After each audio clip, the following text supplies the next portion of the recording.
And I know about you, because we had a long chat. Well, thank you for inviting me. I was looking forward to this morning. It's always good to talk with women and, talk about things that interest us, really. I don't want to particularly sort of give a lecture in a way.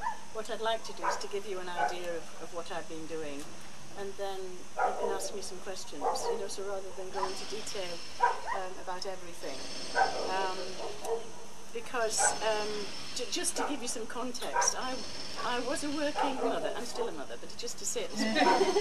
I was a working mother, a working grandmother, and now I'm a working great-grandmother. So, just to let you know that I think one of my challenges has always been to balance the family life and the business. I don't know where any of you have that challenge. So how many children do you have? I have 4 children, 6 grandchildren, and 4 great-grandchildren. In fact, my oldest great-grandchild will be 5 in December, and I can hardly believe it, that yes, it's lovely. And we go to and fro across from England to Malta. But, yes, where to start, what to tell you from what you've said.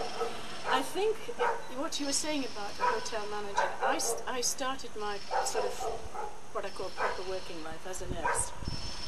And that really influenced me in quite a lot of ways, because people think, oh, nursing and, patients. But when you qualify as a nurse, and sometimes before that, you have to run a ward. You might have 30 patients, you've got visitors, you've got doctors doing rounds, you've got to order things, you've got to balance it. And it's really quite interesting how I've found that quite a lot of people who started their life as nurses end up with their own business. It's quite fascinating, Anna, to do that, because you're responsible.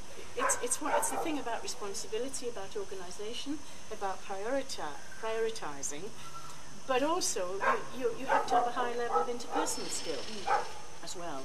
And I think we all know now, with the work that's being done with emotional intelligence and even intuition, which is my big thing, intuition, that people are realising that as well as the technical skills in organisations, you need the other skills as well.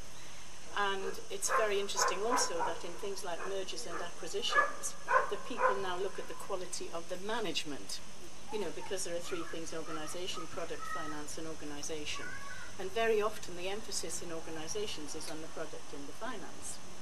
But the actual organisation and the way that people and manage the people is crucial. And in a recent survey, there's still 57% of people leave organisations because of the way they're managed, even though they enjoy the job. So I think you sometimes find that people like myself who started as nursing, that actually gives you a lot of the skills, entrepreneurial skills. Because for me, I would rather talk about entrepreneurial skills than entrepreneurship, which Anna knows we had a long conversation about this. Partly because entrepreneurship has been seen as business. But we use those skills in our personal lives. Running a family is being entrepreneurial, managing finance. And one of the big things I'm involved with at the moment here in Malta is trying to get more of this onto the curriculum in schools, to prepare. So that's a little bit about the context. But the other thing that nursing did for me made me think about how people manage their lives and how they're managed. Because you get them coming in ill, and a lot of it is just simple ignorance about how the body works and how people function. But it gave me a lifelong sort of curiosity about how people learn about themselves and about others in different experiences. You can put one person into a job and they don't make it. You put somebody else into a job, but they go to a different job and they do well. So a lot of it is how as you know, it's not the experience, but what we make of the experience. And I saw that acutely as a nurse. And in fact, even how people are used in business. This man had his second heart attack. He's given his life to the company. yeah, but actually he's ill. But it was kind of like a medal, you know, just to show how hard he was working. A lot of that is going now, especially, but it is still that idea. So I thought, well, I wonder where all this starts. Why do people end up in hospital? Why did they get ill? And why do they sometimes come back? You're nodding vigorously. Why do they sometimes come back twice? You know? And even just one little story which really stuck in my mind. It can happen very often with women. We had, she was lovely, this woman, but you could see that she was all for other people. And she came back in with a second heart attack.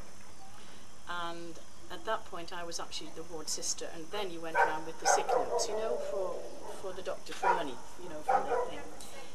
And I was handing this out to the relative, and they said, oh, isn't it terrible, you know, she's back in again, another heart attack, and she never ever thinks of herself.